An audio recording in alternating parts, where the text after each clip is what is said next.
Good morning. My name is, thank you.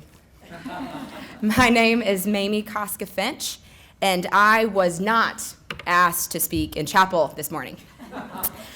I'm not certain St. Mary's prefers that I even introduce someone in chapel, and there's faculty members that are not here because they found out that I was gonna be in chapel this morning. When St. Mary's thought about picking a member of the class of 2006 to pour out enlightenment to you girls, and how this individual is an exceptionally hard worker, a gifted leader, a contributor to society, a model citizen, and a wonderful daughter, they were not thinking of me. My name did not come up. They were, of course, thinking of my dear friend, Kathryn Fockler. She is all of these things and quite a bit more. Our journey began about 800 feet north and 22 years ago over at Moss Hall. It was fourth grade, her mascot was a bear, mine was a monkey, and we became fast friends. We played soccer together here at St. Mary's. We got into trouble for talking in class at least once a week. We stood awkwardly next to each other at all the middle school dances, basically making it impossible for any boys to approach us. We joined the swim team together, and where she actively kept me from drowning on more than one occasion. And somehow we managed to graduate, go on to get our college degrees, and lead pretty decent lives as thriving young adults. So that is proof that everything is going to be okay.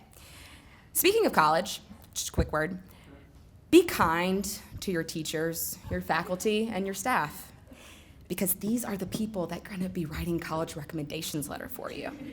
Bake them cookies, bring them candy. It'll take you places. Kathryn bribed these same teachers into great rec letters, graduated from these hallowed halls, and went on to study and thrive at her top choice college, University of Richmond. After graduating, she moved to Washington, D.C., sold her car, and learned to navigate a brand new city on foot. She worked at a top publishing company, planning and managing events for some of the coolest and hippest government officials in town. And when she decided she couldn't possibly live in a different city as me for one more second, she happily moved to Nashville. She now works at Epsilon, a global company doing marketing for Nissan, which is headquartered in Nashville. I'm not entirely sure what she does day to day, but she has 9 people who call her boss. She's successful, valuable, goal-oriented in her career, and things are only looking up. Beyond her professional accomplishments, since an adult job is not terribly interesting to all of you. I was there, I sat there, I get it. Here are some fun facts I love about Kathryn. She has an adorable puppy, a golden retriever puppy named Penny. At about age 12, Kathryn and I sat on the 5th row of the NSYNC concert, and Justin Timberlake looked us dead in our eyes, winked, and waved. He does not remember that, but it happened. In her work, she's gotten to meet the likes of Katie Couric, Mark Zuckerberg from Social Network, Brad Paisley, and Woody Harrelson, Haymitch from Hunger Games. And while in high school, Kathryn was co-captain of the varsity soccer team as well as student council president. She was honored with the Spirit of St. Mary's Award. Not to mention, she's engaged to be married to a Memphis boy who went to MUS, and they'll be getting married in 2 short months. Which leads me to my last little bit of advice, I swear. Don't date the boys now. Enjoy your friends now. Go to college, have your you time, keep up good relationships with your girls. Then go back and date the MUS boy, because they're not going anywhere. They'll be waiting, okay? Don't worry, they'll be there. Yeah, I know. It's an honor to be here today, and I'm so glad Kathryn is the one giving this chapel talk. She has a wealth of knowledge to share. I have, on more than one occasion, been the happy recipient of wisdom and guidance from her when it is most needed. So sit back and get comfortable, and please join me in welcoming Kathryn to the stage.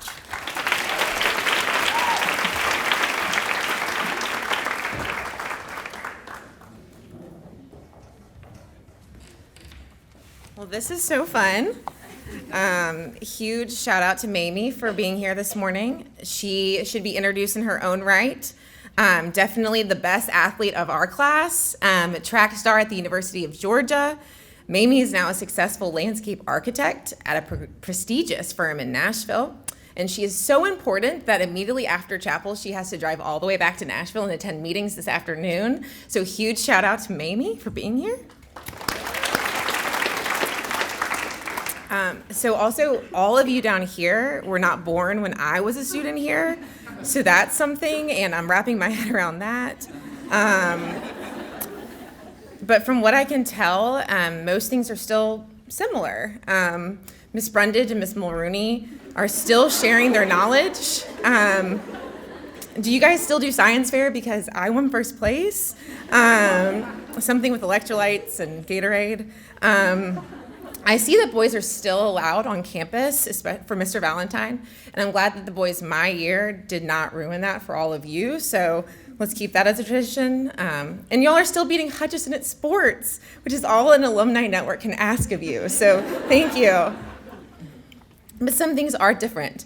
You have cleared out computer labs to create space to build robots. So that's new and that's impressive, so well done, very cool.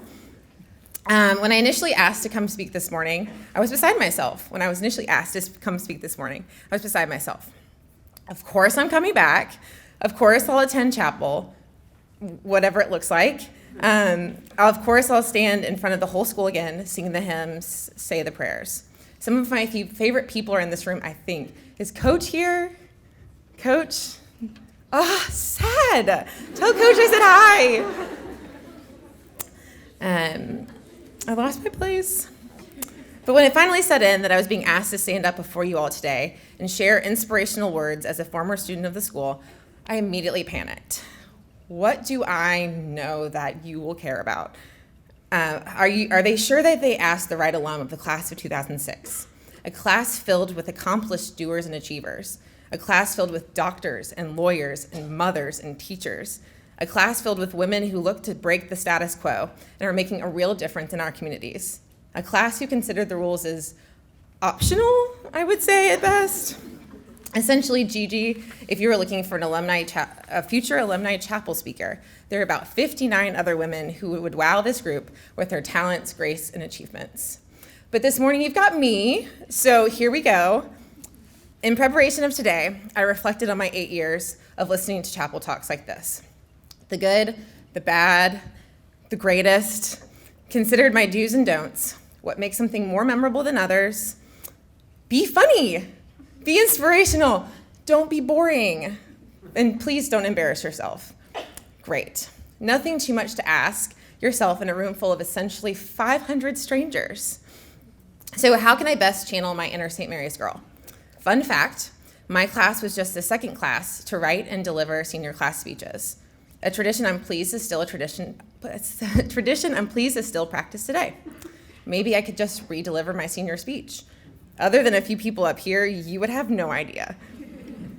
This is actually a terrible idea, as all I remember is I sobbed through the second half because it was only 2 weeks left until Black Friday, and I was emotionally unstable.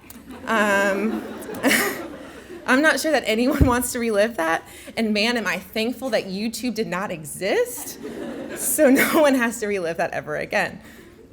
For everyone's sake, I've sworn that there will be no tears shed this morning, which is especially important to establish credibility and to avoid ultimate pitifulness. So what can I tell you about myself? I came to St. Mary's in the 4th grade after my parents pulled me from Lausanne. I spent the whole summer crying leading up to the first day. Apparently I cry all the time. I will never forget my first non-A letter grade, a C, handed to me the first quarter in reading comprehension. I was not smart enough to be in this place full of lady geniuses. With the help of some great teachers, I was able to catch up academically, make friends, and truly appreciate being a turkey. However, when we got to high school, the schoolwork got real. By nature, GPAs, SATs, and class rank inherently compare us to others. My A- were still not as good as my classmates' A's.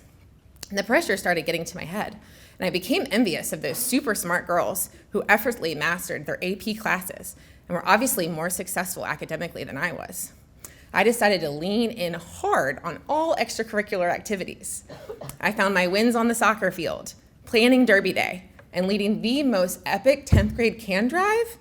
We were featured in the commercial appeal. It was a big deal. I found mentors and teachers like Madam Quinn and Miss Ray. I had a great group of friends, so I left St. Mary's as a happy, confident, and a proud member of the class of 2006. So what if I wasn't a National Merit Scholar? In my 14 years since graduating, I think I can honestly say I've learned more about myself outside the classroom than in. That's not to discredit any of my college education. I got 4 amazing years at the University of Richmond. Most notably, for my rhetoric studies major, I took 4 speech writing classes that have been tested this morning. So how am I doing? We'll see. I lost my place again. However, I found a greater understanding of the complexities of life outside the walls through my work experience and the people I've met along the way. So what have I learned? What have I gained to prepare me for this very moment? Page flip. After I spent several years in DC, advancing quite quickly in my marketing and events career, I decided to move closer to home, excited to see what Nashville had in store. I moved in with Mamie. Bless her for taking me and introduced me to a whole new group of friends. She even introduced me to my future husband. I got a job in advertising at a traditional creative agency.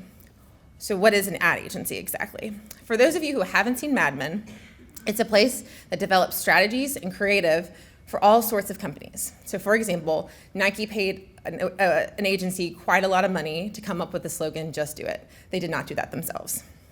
I had found a job that I could be both creative and extra organized, because I do love a to-do list.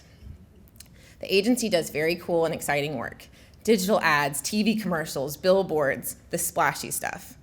It seemed like a fun and hip place to work. This was the Nashville creative agency, and I couldn't help but be pleased on how my career had brought me here.